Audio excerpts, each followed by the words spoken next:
Hi, my name is Leon Hurley. I am Associate Editor for officialplaystationmagazine.co.uk. And I'm Joel Gregory, Deputy Editor on Official PlayStation Magazine.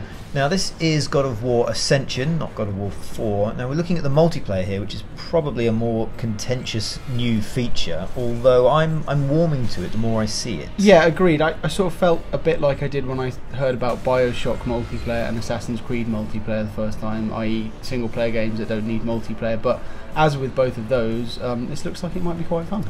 Yeah, and weirdly I think it almost looks like it should be sort of 4 pads in one room kind of. It feels like that kind of arcade brawlery sort of, everyone should be sort of sitting next to each other and shouting. Yeah, I think that's certainly true, and if you look at the violent kills like that, for instance, it'd be quite satisfying to do that to someone who was sat right next to you on the sofa. Yeah. I'm interested to see how the combat works in multiplayer, because obviously in single player there's a lot of parries and a lot of, you know, flowing combos and stuff like that. So to do that against the real person rather than AI, I think it's going to be difficult to work well. They've apparently tweaked combat, because one of the first things they tried was to put 2 Kratoses in a ring together and realised when you got like a 30-hit combo unleashed, it's not much fun. So yeah, the bigger moves now take a lot longer to build up. So it is much more about parrying, using your sort of choice of weapons. And it looks like it works. Some of the kills are hideous. Yeah, there's obviously a spell system as well. Top left of the screen, you can see the little icons. So presumably the magic system's in there as well. Yeah.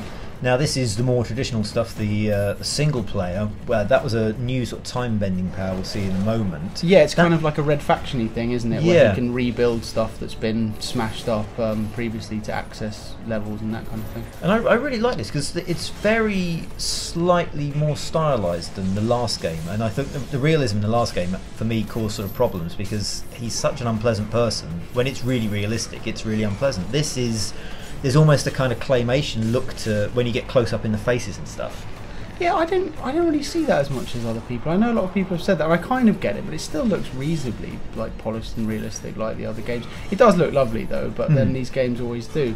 I mean, there's been a lot of talk about what is God of War doing new, and you know, at this point it's difficult to say. I mean, like you say, we're going to see that rebuilding thing, but it doesn't look that different from God of Wars of past. But for me, that's sort of fine. I can kind of play God of War all day long. It's just such a lovely world to be in, and you know, the myths and the characters are just really interesting, and I think they lend themselves well to stories. So I'm looking forward to it. To be honest. I think I can handle one more game of basically the same sort of thing before I think it has to worry too much about changing stuff. Yeah, I'd agree. I mean, it'd be interesting to see what he's actually doing this time. I mean, I know when it's set is going to play a large part in that, but they're going to have to come up with something a bit more interesting than he's angry with Ares again. But yeah, like you say, I can definitely handle one more.